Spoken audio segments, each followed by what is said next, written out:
Hey, Captain Perry here. Captain Perry's Coffee Corner. Coming back to you, folks. 1 July 2025. Excited to be back and took a little bit of time off.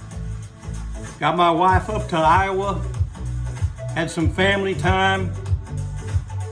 Hey, she's visiting a 98-year-old amazing woman called Mom. And 6 other sisters, hopefully. Who knows? But they're having a wonderful time for us, I've been told. Let's keep them in our prayers. Make sure that they have safe journeys. Today, we're going to talk about the American Constitution, the U.S. Constitution, and what it means to us, not only, but how it was formed. We're going to get some fascinating facts. So stay tuned, be right back in about 10 seconds. And guess what? We're going to learn together over a period of time. But I think it's important that we as Americans really understand where our Constitution came from. And not only that, but what's in it and why. All right, this is Captain Perry with Captain Perry's Coffee Corner. Coming back to you 1 July 2025, getting ready for the 4th of July 2025, our Independence Day. Be back shortly.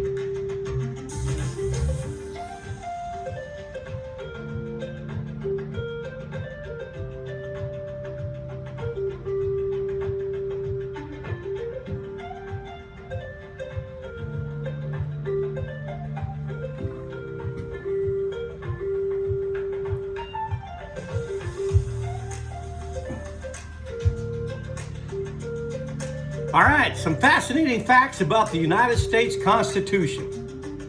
Did you know that the United States Constitution has only 4,440 words in it?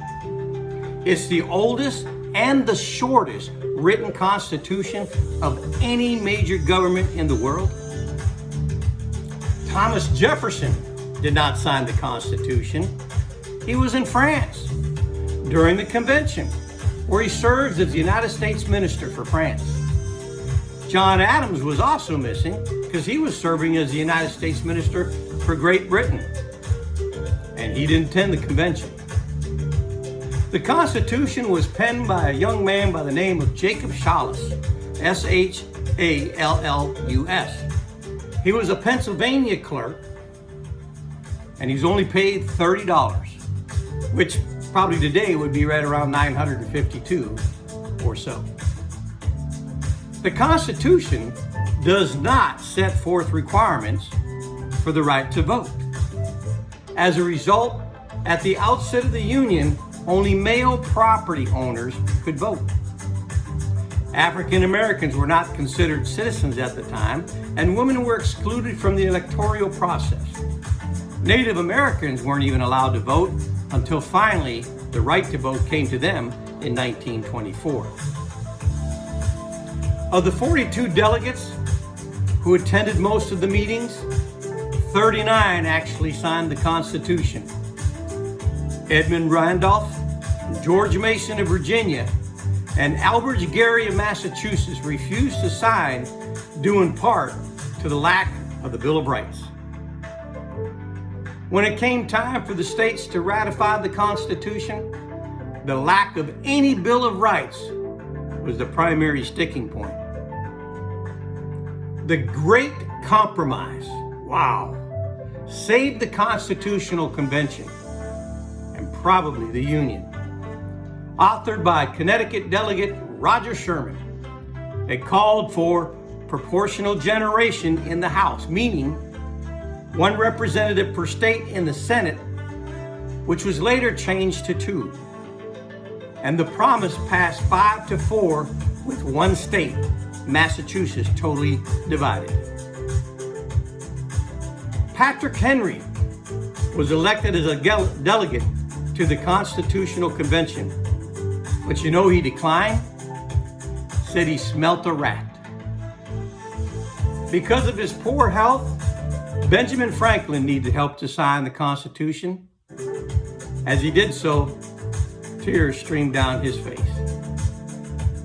Gouverneur Morris was largely responsible for the wording of the Constitution, although there was a committee of style which was formed in 1787.